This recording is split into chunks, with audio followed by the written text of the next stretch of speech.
Well, without question, we are happy to get a win, a convincing win in the second half on a day like this when there's so much greatness here with that 87 team. That's something we've looked forward to. I think the players, as I said to them, this is something they'll look back on, having a chance to meet those guys and have them here and know they're behind the bench. That's something they'll look back on, and it'll be a pretty cool thing for them down the road. But for the task at hand, it was a big deal to the Hoosier Nation that they were here, and we certainly wanted to do our part. And I thought, especially in the second half, we did. We got a lot of good basketball. We did not have a 40-minute game, that's obvious, but we had some stretches in the first half that were good. We had some stretches that were not up to par or at the standard they needed to be. But in the second half, it's hard to find much fault with that. And a great start defensively. And it just carried on. We had 59 deflections in the second half, we had 80 for the game, which is just, again, just blown away by their defensive effort. I want to get a little more blown away in the first half, though. I think that's going to be important. But as we move forward, that we continue to grow into understanding how important a 40-minute game is. And maybe this is where, because we haven't had success as a group over a period of time, that we just don't understand how it has to be possession by possession. And we're going to keep preaching it and keep showing it on film more and more so that we understand it, but they certainly show what they're capable of. And there was a sense of urgency in that second half that just permeated throughout the entire building. Our fans were great, and really excited about the way that we played. And I thought the key guys in this game, it was really good that Derek and Dan, I thought they gave us a really good spark to start the second half, but the consistency of Cody and the consistency of Verdell were really, really big today. And this is one of the best games that I've ever been a part of the process with Verdell Jones in, on both ends of the court.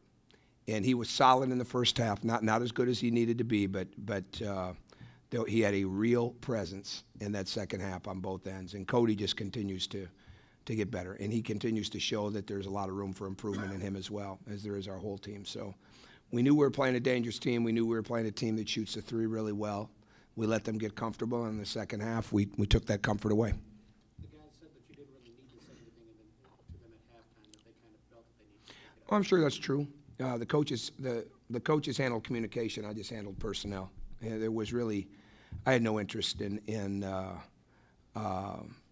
getting my blood pressure up at halftime because we were in a situation we got to win the game. So let's figure out what we need to do strategically. Let's figure out what we want to run X and O wise, but let's get the right personnel on the court right now. And that was where my mind was. Coaches had a little communication. What made you decide on that personnel, obviously going with Danny Moore? I wanted to change things up because I thought it needed to be. We needed more of a defensive mindset. And that's not to say that the guys that we didn't start didn't have it, but the energy level, the synergy wasn't where it needed to be. I mean, it wasn't, it was just a feel. And it worked out. And it could have easily backfired, but it worked out. Just what you get from Danny Moore, who came in and really sparked. Well, we had career-high 10 deflections. And that's a big deal. I mean, that's a really big deal. Just like Jordan last week getting 15 in the Butler game. You know, when you're getting that kind of presence from your guards, and they're active like that. And the biggest point to me, we took Thursday off, coming into Friday's practice, was increasing our activity on the ball defensively. And I could see in the first half that as good as it had been the last 2 days, it wasn't happening that way. And so in the second half, I wasn't going to ask. I mean, it was just going to have to be better. And they responded. And Danny Moore keyed it because he got up on the ball, he pressured the ball full court, and was extremely aggressive. And really pleased with how he ran the team. He played under control, but at the same time he played very fast, which is what we needed. And he spark with a capital S. There's no doubt about that to start the second half for him.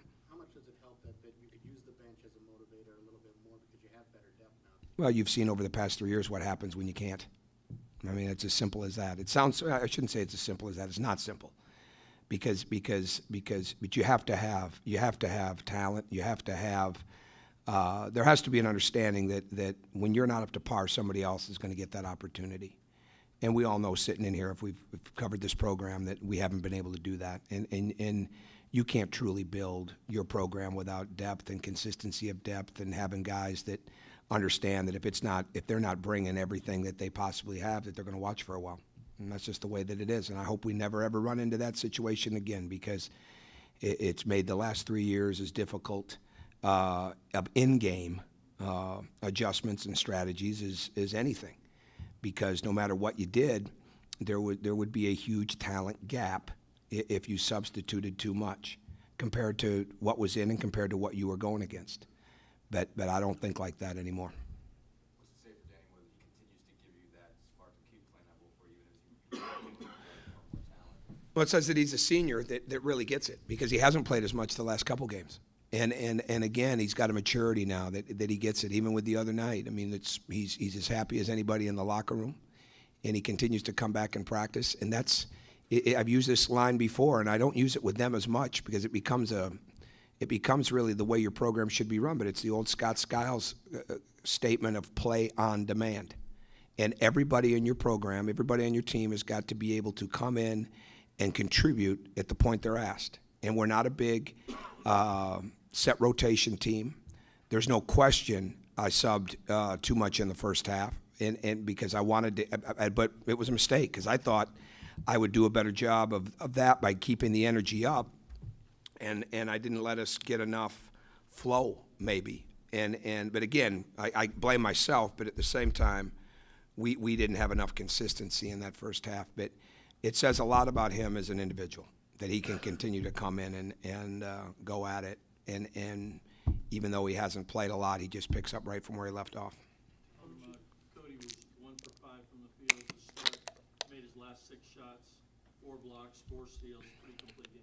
Cody's no different than anybody else. He's always there's an extra gear in him, and it's our job to help pull that out when it's not naturally there. And he does an outstanding job. I don't like taking him off the floor. You know, we'd certainly like to keep his minutes in a certain area, but it doesn't always work out that way. Somebody's went off. This one. He can improve leaps and bounds, and he is. He really is. But what he's doing, again, he led us in deflections with 15. That's pretty strong.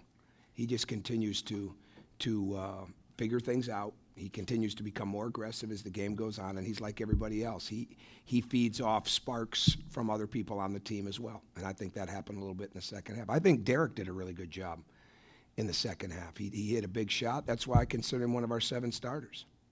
Did you hear the crowd chanting for Pritchard, and what does it mean to you that the crowd seems to be just embracing the seniors? Well, I think it says that we got a lot of smart fans.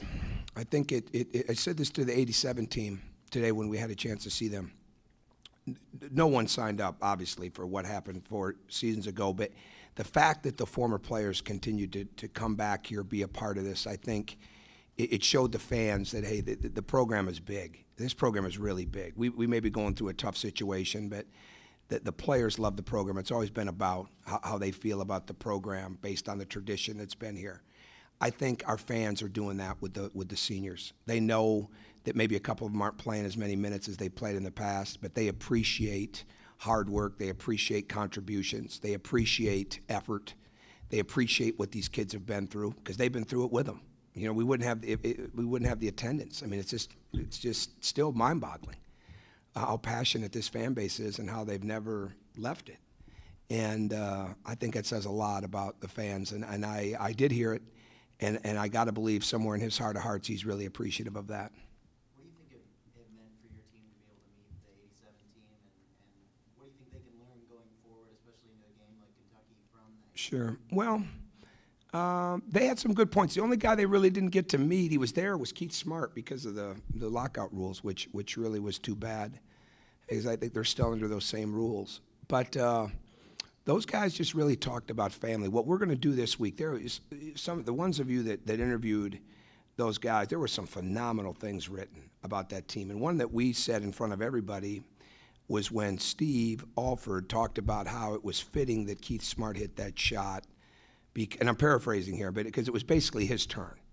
And Steve had made a game-winning play. Darryl had made a game-winning play. Dean had made a game-winning play. There was probably somebody else, but it was almost like it was Keith's turn.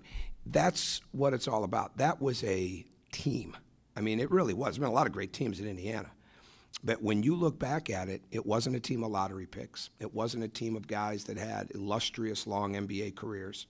It was a group of tough guys that understood exactly what they were supposed to do. I think another thing that will really help us down the road is, I don't remember who wrote this, but where Dean and Keith came to the program and they asked what they could do to help, not the other way around. And obviously that's harder in this day and age, but you've got to continue to preach that. So I think the lessons from a team like that will help these guys down the road. I don't know if it's just helping us get ready for Kentucky. I don't know if, and we could use Dean Garrett against Anthony Davis. I mean seriously, but I think, again, down the road for these guys, having that '87 team back here will really be something they'll cherish of their time at Indiana.